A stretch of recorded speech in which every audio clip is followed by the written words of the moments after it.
These are 36 details you missed in Jurassic World: Fallen Kingdom. Number 1. Hired men go back to the island in a submarine to extract a sample, and they're greeted by a giant gate. Continuing the Jurassic Park and Jurassic World fashion of grand gates opening to the main vehicles, this underwater entrance is this sequel's version of the Grand Gate scene. Number 2. While the submarine's being eaten by the mosasaur, one of the technicians is handling the tech and trying to communicate to them. This tech is wearing a yellow raincoat while having trouble in the rain while trying to steal genetic dinosaur material. This is exactly what Nedry was doing in the first film when he was wearing the same raincoat and died. Number 3. As the thugs try to make their escape, the T-Rex grabs onto the ladder hanging from the helicopter. This was actually the original concept for how the survivors of Isla Nublar in the first Jurassic Park film were going to escape the island, until they went with a much more subtle approach. Number 4. The opening title sequence features lava rolling in between the words and dinosaur logo. This foreshadows what happens to all the dinosaurs on the island as the volcano eruption ends up killing all of the dinosaurs that are left behind on the island. Number 5. When we get our first look at the city life, you can see an advertisement that has faded away over time. This was one of the original ads for the gyrosphere from the first film that Gray and Zach got attacked in. Number 6. We're first introduced to Claire. She's bringing coffees to her office and she's still in charge. Instead of running the park though, she's running a group that wants to protect the dinosaurs. But the way the camera introduces her is exactly the same way that we met her in the first Jurassic World film, in the elevator. Number 7. While in the elevator, Claire's seen holding coffees, and while this might not seem significant, they actually tie into the first Jurassic World. The double C logo coffee is actually called Caveman Coffee, and it was started by Keith Jardine and Tate Fletcher, who played engine operatives in the first Jurassic World film. Number 8. Once in the office, Claire realizes that Zia's having some trouble with someone on the phone, and she takes over for her. The person on the phone is Congresswoman Delgado. And this name is a reference to Ricardo Delgado, who didn't originally receive credit for storyboarding the Spinosaurus in Jurassic Park 3. Number 9. Claire goes to meet with Mr. Lockwood and Mr. Mills about saving the dinosaurs, and she spots multiple portraits in the front room. One of the pictures seems to be of Mary Shelley, who was the author of Frankenstein. Yet another story which cautions people about playing God with creating life. Number 10. Mr. Lockwood comes out in his wheelchair and we see a rather familiar prop. When he first arrives, you can see that he has a cane with an amber-encrusted bug inside of it. This is a matching cane to the one that John Hammond used in the original Jurassic Park film. Number 11. After telling Claire what he hopes to accomplish, Mr. Lockwood is taken away to take his medicine. Before he leaves, he says, "What a gift for our children." And this actually foreshadows the fact that Maisie's a clone of his daughter and will be adopted by Claire and Owen at the end of this film. Number 12. Claire heads to the mountains to try and recruit Owen for this mission, and she takes him to a bar. This is exactly how the Kirbys tried to recruit Dr. Grant to come back to the island in Jurassic Park 3. And just like him, Owen's hesitant at first, but ends up agreeing to help in the end. Number 13. Maisie goes to visit her grandfather in his room, and she asks if she looks anything like her mother.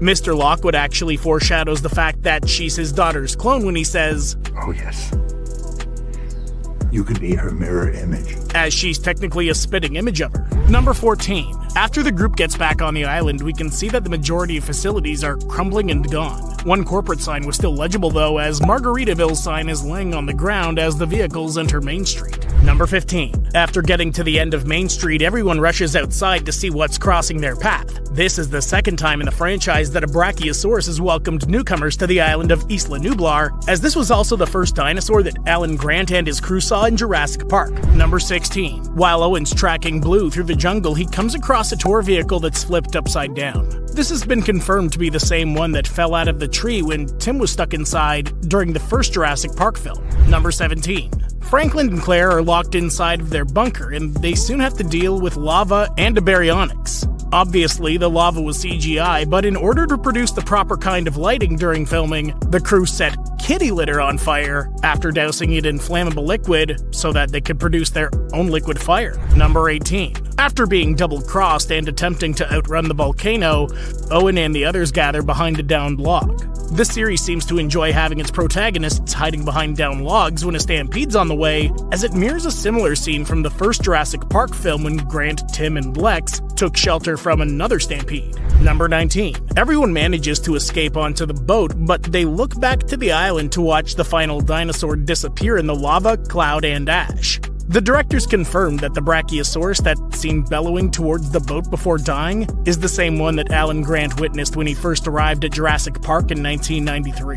Number 20. As the boat leaves the island during the volcanic eruption, you can see that it's called the Arcadia. Traditionally, in Greek mythology, Arcadia is supposed to represent a pastoral paradise, and the boat was originally advertised as a way to transport the dinosaurs to a paradise island when Claire was pitched the mission. Number 21. Back on the mainland, Mr. Mills talks with the auctioneer about his future plans. He uses 7337 as the code for the elevator, and this is a reference to Sergio G. Sanchez's short film of the same name. Sergio Sanchez is the man who told J.A. Bayona about The Orphanage, which was his breakout film before directing this film. Number 22. On the transport, Sia is attempting surgery and a blood transfusion on Blue, and the other bystanders have to help. This isn't the first time, though, in the Jurassic Park franchise that a vet had to operate on a wounded dinosaur leg, as this was the reason Ian Malcolm and his crew ran into the T-Rexes the first time in Jurassic Park: The Lost World. Number 23. After the boat docks on the mainland, the dinosaurs are taken to Lockwood Estate and herded into cages. The T-Rex is enticed by a lively goat, and this film answers a decades-old question of how the T-Rex in Jurassic Park left a leg, as this one eats the whole goat but still somehow manages to leave behind the same leg. Number 24. Eventually, Claire and Owen are captured and held at Lockwood Estate, and Mill shows up to admit everything to him. While talking with them, he states, "You two, you're the parents of the new world." And this foreshadows the fact that they'll be adopting Maisie at the end of the film. Number 25. While being trapped in their cell, Claire talks to Owen about what dinosaurs mean to her. She states, "Do you remember the first time you saw a dinosaur?" And she continues talking about what it made her feel like. You can actually hear the slow version of the original Jurassic Park theme song playing in the background. Number 26. After breaking out of their cell, Claire and Owen run into Maisie as she flees, but they become friends rather quickly. When we finally get a good look at Maisie's shirt, we can see that the color stripes that we see on her shirt actually represent DNA, as adenine is green, thymine is red, cytosine is orange, and guanine is blue.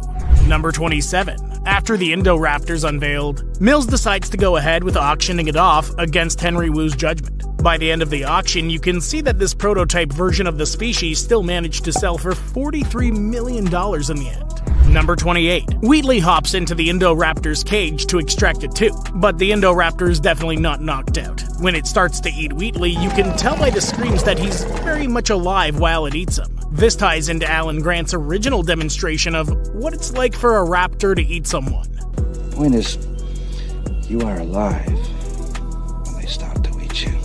Number 29. The Indoraptor set loose and tries to hunt down Owen, Claire, and Maisie. While it's trying to track them, you can see more of the Velociraptor mannerisms come out in it. In fact, it even does the classic toe claw tap that the raptors are known for in the original Jurassic Park series. Number 30.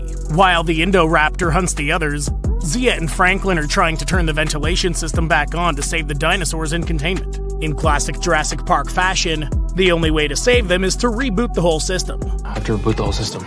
Shutting down the system is the only way to wipe out everything that he did. Number 31. Of course, when Sia and Franklin reboot the system, they seem pleased with themselves, but Owen, Claire, and Maisie aren't. At the time, they were using the darkness as cover, but with the system rebooted, they're in immediate danger.